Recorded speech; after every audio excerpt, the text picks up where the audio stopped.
licenciado, le pido por favor, ándale, que pongan el banner, porque en una de esas me lo andan promocionando en otros lados que no es la Suprema Corte. César Gutiérrez, buenas tardes, ¿cómo estás? ¿Cómo te va? Bienvenido.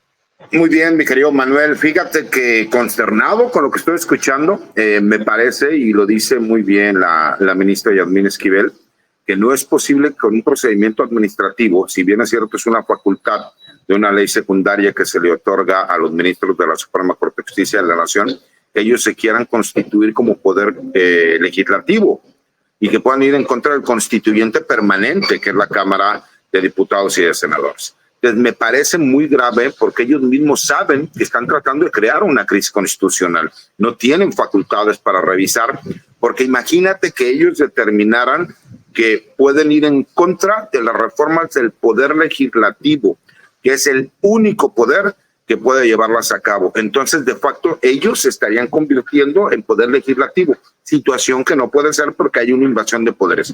Y eso es lo que nosotros hemos explicado muchas veces, Manuel, es el famoso lawfare o la guerra jurídica que se intenta hacer. Y entonces, ¿dónde quedó toda esa palabrería que se tiene que defender la ley porque la ley es la ley y que no importan los intereses de terceros cuando lo importante es que se cumplan con los procedimientos? Me parece muy grave lo que estamos escuchando, lo que estamos viendo. Escuché algunos posicionamientos también de algunos otros ministros que incluso los veía tratando de justificar algo en lo cual ellos no creían. ¿Y por qué considero que es grave? Porque ya es un reto abierto por parte de la Suprema Corte de Justicia en contra del Poder Legislativo y en contra del Poder Ejecutivo. Y lo importante sería cuál es el interés de hacer esto, porque imagínate el precedente que ellos están dejando. De facto, la Suprema Corte de Justicia podría determinar qué leyes se apliquen o qué leyes no se apliquen, simple y sencillamente porque ellos se pueden considerar tener atribuciones que no les corresponden. De hecho, el ministro Pardo Rebolledo popularmente se dice, pues últimamente yo puedo hacer lo que se me hinche ¿no? Eso es lo que se dice coloquialmente, pero como ellos son propios y no lo pueden decir así tal cual, tú que eres abogado, querido César, quiero que me traduzcas a tu interpretación qué significa esto que dice Pardo Rebolledo, que abro cita, dice, nosotros podemos ejercer esa facultad. Vamos a ver y escuchar. Pero insisto, esos argumentos en este caso no son aplicables, en primer lugar, porque estamos en presencia de una consulta a trámite.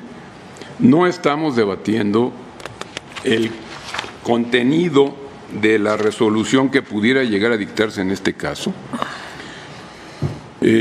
Y por otro lado, me parece que la promoción de esta solicitud por parte de diversos juzgadores y juzgadoras federales es en el sentido de que esta Suprema Corte ejerza la facultad que establece el artículo 11 de la Ley Orgánica. Esa facultad, ya también se ha mencionado aquí, consiste en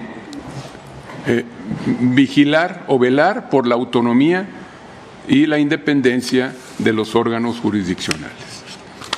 ¿Cómo se puede llevar a cabo? Bueno, pues el legislador estableció una serie de hipótesis o de facultades definidas ahí que no son limitativas porque la última fracción establece la posibilidad de incluir hipótesis análogas a las anteriores. Pero para mí lo más importante también, yo soslayo un poco el tema del reencauzamiento, porque en realidad lo que se está solicitando es el ejercicio de esa facultad y nosotros podemos ejercer esa facultad en cualquiera de las hipótesis de las fracciones que ahí se contienen, incluso hasta en casos análogos de acuerdo con la última fracción. Así es que yo me separaría concretamente del tema del reencauzamiento y iría de manera directa al ejercicio de la facultad esencial que está regulada en este artículo 11. Estamos facultados, háganle como quieran. Pa' pronto, estimado César Gutiérrez. ¿Qué procede? ¿Se puede? ¿No se puede? ¿Lo van a hacer? ¿Lo va a acatar? No, de entrada lo van a hacer. De entrada lo van a hacer, Manuel, ya lo están haciendo, ya votaron.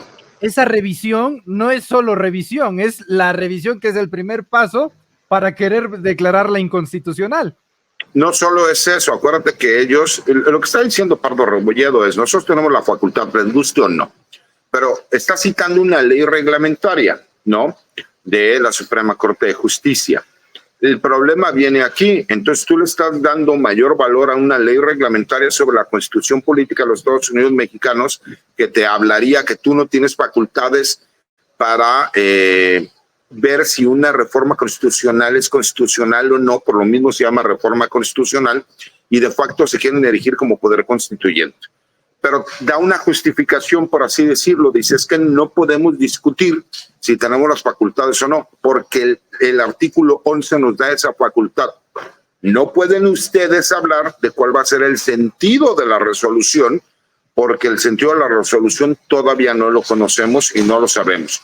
Pero en pocas palabras él está diciendo, nosotros podemos revisar porque nosotros tenemos esa facultad, les guste o no les guste. Por eso me parece que la respuesta del presidente del Senado es muy precisa. Pues la reforma se va a llevar, les guste o no les guste, porque como tú vas a poder, y entendámoslo de esta manera, la supremacía constitucional es la Constitución. Incluso la Constitución está por encima de los tratados internacionales. Cuando entra en conflicto con la Constitución, siempre estará por encima de la Constitución. Y me vienes a hablar que por medio de una ley reglamentaria de la Suprema Corte de Justicia tienes facultades para ir en contra de lo que establece la Constitución. Esa es la parte ilógica de esto. Y más hablando con cuestiones de carácter administrativo. Pero aparte hay un grave conflicto de intereses porque ellos se están convirtiendo en juez y parte.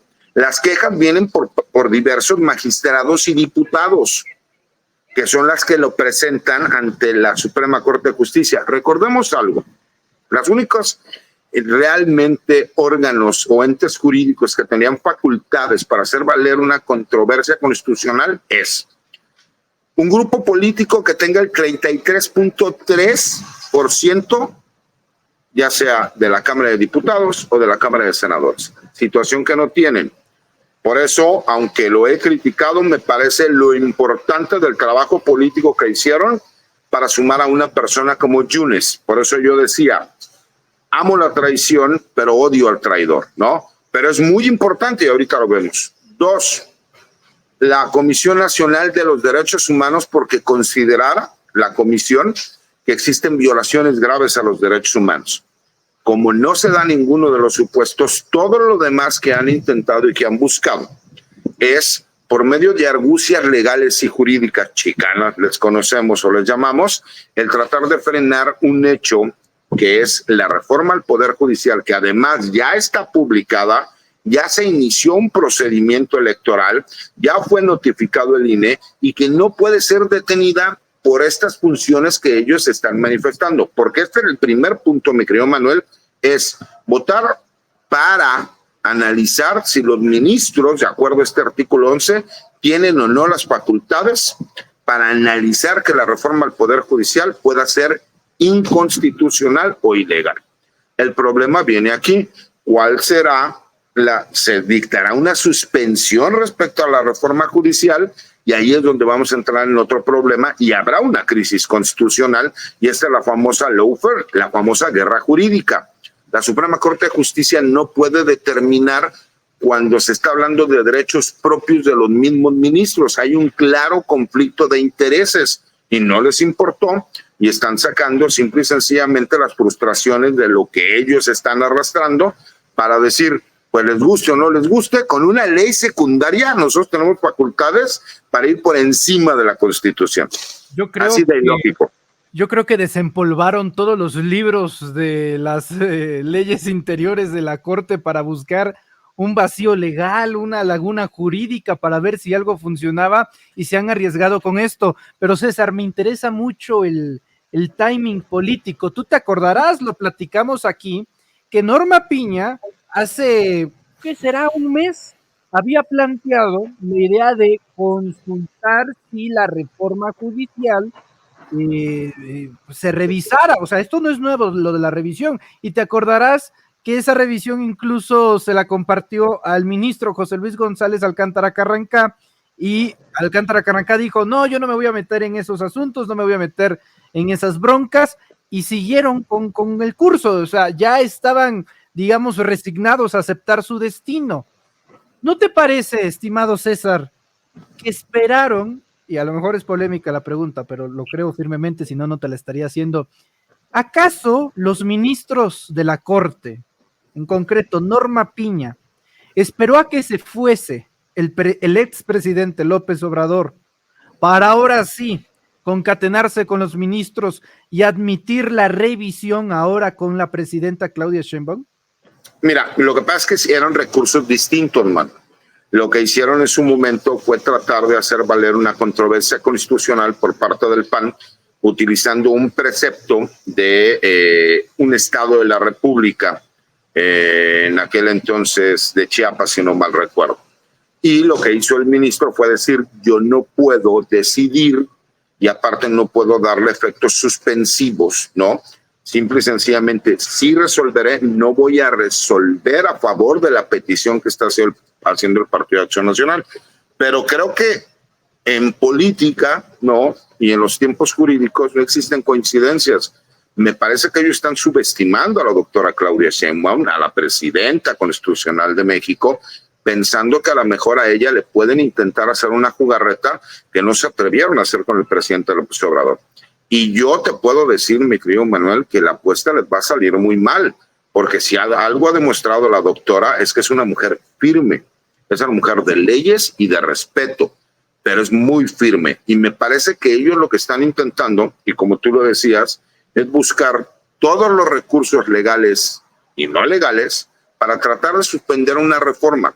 Fíjate, qué curioso, los abogados que han tenido la oportunidad de postular en diferentes materias, por lo general en materia penal, sabemos que para llegar a la Corte Interamericana de los Derechos Humanos deben de pasar cerca de 2 años para que te den fecha para una audiencia. Y curiosamente ellos ya les dieron audiencia en unos días, ¿no? Podrían decir que a lo mejor es por la importancia del caso o también porque hay intereses particulares que están manejando aquí. Me parece que lo que ellos están buscando es victimizarse, utilizar un precepto legal que no puede estar por encima de la Constitución, y me parece que lo que quieren es generar eso, una crisis constitucional, apostándole a que la doctora Claudia Sheinbaum va a ser prudente y no va a llegar y va a seguir ejecutando lo que es la reforma al Poder Judicial. Y creo que apostaron mal.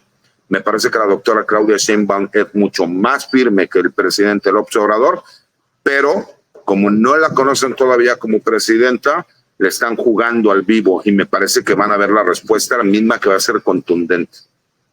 César Gutiérrez Priego, incluso hay un argumento que ya están usando los ministros y defensores del Poder Judicial. González Alcántara Carranca afirma que hace 10 años, cuando se aprobó la reforma energética de Enrique Peña Nieto, los abogados del entonces naciente partido político Morena metieron revisar la constitucionalidad de la reforma energética. Estos abogados eran Ernestina Godoy y Adán Augusto López Hernández. En ese momento, Adán Augusto López Hernández, en 2014, y Ernestina Godoy le pidieron a la Suprema Corte revisar la constitucionalidad de una reforma.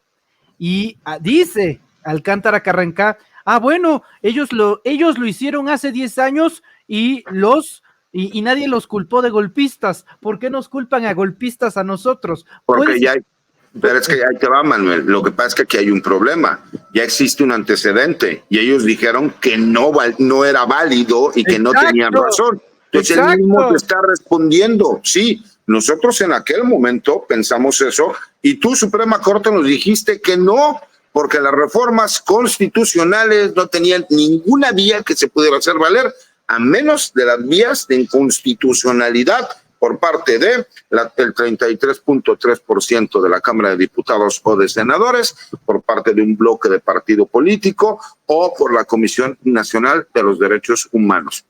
Situación que no se da. Entonces, él mismo se está dando la respuesta, pero como en política el chiste es tratar de sacar provecho, pues él dice, es que ustedes argumentaban esto hace 10 años, sí, efectivamente, y ustedes nos dijeron que no procedía, entonces, ¿por qué ahora sí quieres que proceda?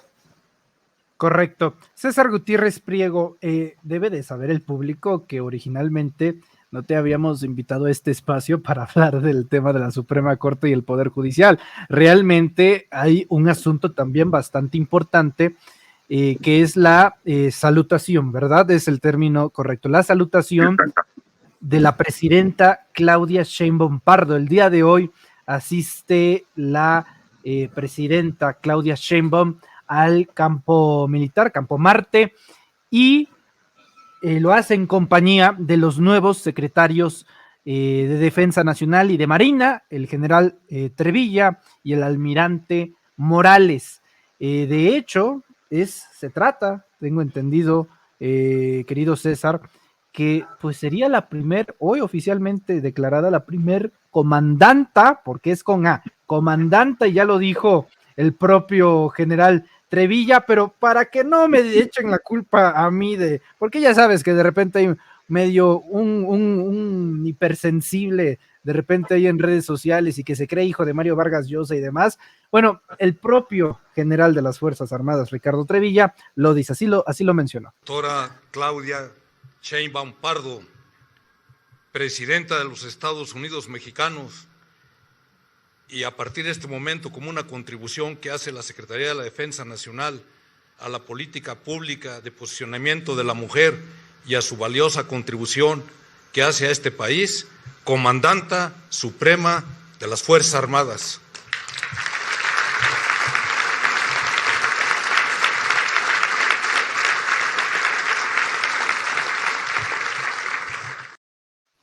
El ejército ya lo reconoció, primo hermano. ¿Qué vas a andar discutiendo por la letra E? Pero fíjate, con todo respeto, Manuel, me parece que es incluso tratar de negarles un logro más a las mujeres, ¿no? En cuanto a política, en cuanto a gramática, sintaxis, en cuanto al lenguaje. Y me gusta por eso cuando la doctora Claudia Sheinbaum dice, es que es presidenta con A, porque lo que no se dice no existe. Y hoy, en un gesto no solo importante, sino que te demuestra lo bien recibida que ha sido la presidenta, se le reconoce como comandanta suprema de las Fuerzas Armadas. Se acabó la discusión. No me importa lo que diga la Real Academia Española, no me importa lo que diga la lingüística, no me importa lo que mencionen y señalen algunas otras personas. El mismo general secretario, y a partir de hoy será la forma en cómo se llamará a la presidenta de México, que es la comandanta suprema de las Fuerzas Armadas, les guste o no. Y fíjate, este es un ritual militar muy importante porque es el reconocimiento donde es una ceremonia militar, pero pues es realmente un ritual, ¿no? Pero es una ceremonia militar en donde se presenta la comandanta suprema de las Fuerzas Armadas con sus tropas y a su vez los altos mandos militares se presentan con la comandanta suprema. Ahora son mucho más conocidos estos actos. ¿Por qué? Porque ha habido una gran apertura por parte de la Secretaría de Defensa Nacional, pero estos actos se llevan desde hace 50, 60 años en el país. Y me parece que esto es importante porque la gente se da cuenta y está con la posibilidad de ser mucho más cercano a sus Fuerzas Armadas, ¿no? Y vimos al general secretario, al comandante del Ejército Mexicano, al comandante de la Fuerza Aérea, al comandante de la Guardia Nacional y por supuesto vimos también al secretario de Marina, ¿no? Con la Armada de México. Y me parece que no solo es un gran detalle, sino que tú te puedes dar cuenta el recibimiento que tuvo por parte de las tropas mexicanas, en las cuales se demuestra que fue muy bien aceptada la doctora como comandanta suprema. Correcto. Estimado César Gutiérrez Priego, yo te agradezco mucho estos minutos que dedicas a la audiencia de los Reporteros MX. Te agradezco bastante darle claridad y sobre todo en tu tiempo libre, el triple de gracias. Mira, te comento rápido. Me encuentro en Progreso, Yucatán, porque el día de mañana van a inaugurar una biblioteca con el nombre de mi abuelo materno, César Alfredo Priego Broca, abogado, y en la escuela Carlos Marx, mi abuelo fue el fundador, donó esa escuela, la fundó y fue director. Entonces algunas personas me dicen, bueno, licenciado, es que usted se volvió izquierdoso a lo mejor de unos años para acá. No, desde mis abuelos yo ya era izquierdoso, ¿no? O sea, imagínate, a mi abuelo se le ocurrió ponerle Carlos Marx a la secundaria de Progreso, Yucatán. y el día de mañana vamos a estar muy temprano ahí, va a ser un evento muy bonito, yo me siento muy orgulloso, yo me llamo César por mi abuelo, y la verdad es que lo quería compartir contigo, por eso me vine a Progreso, porque mañana estaremos desde muy temprano ahí, y la verdad, pues, orgulloso de mis raíces, de mi gente, y para que vean, ¿no? Yo se los he explicado muchas veces, yo me volví fifí de grande, no fui siempre fifí, más bien somos rojillos en mi casa y desde hace muchos años. Querido César, te agradezco mucho tu tiempo, te envío un fuerte abrazo y en una de esas te encuentras a Los Ángeles Azules allá en Puerto Progreso. Por cierto, hay mucho yucateco que ya te va a asediar, que va a buscar allá en Progreso, según me dice en el chat, todo el sureste mexicano ahorita va rumbo a Puerto Progreso, querido, para sacarse. Se han portado de una forma espectacular, como no tienes idea. Te manda muchísimos saludos la gente, y aparte voy a dar una sorpresa porque me acompaña una amiga en común que nos va a ayudar ahí a hacer algunos reportajes y algunas cosas. Pero bueno, te mando un abrazo, mi querido Manuel, y sí, hay muchas personas que te han mandado muchos saludos, e incluso me han dado algunos regalitos para cuando te vea dártelos. Muchas gracias, muchas gracias. Tacos de cochinita pibil siempre se agradecen. Bomba, eso bomba. Me los como yo, tú tranquilo, no te preocupes. Bueno. Un fuerte abrazo, querido César, cuídate mucho. Otra vuelta, mi querido Manuel, hasta luego. Es el abogado.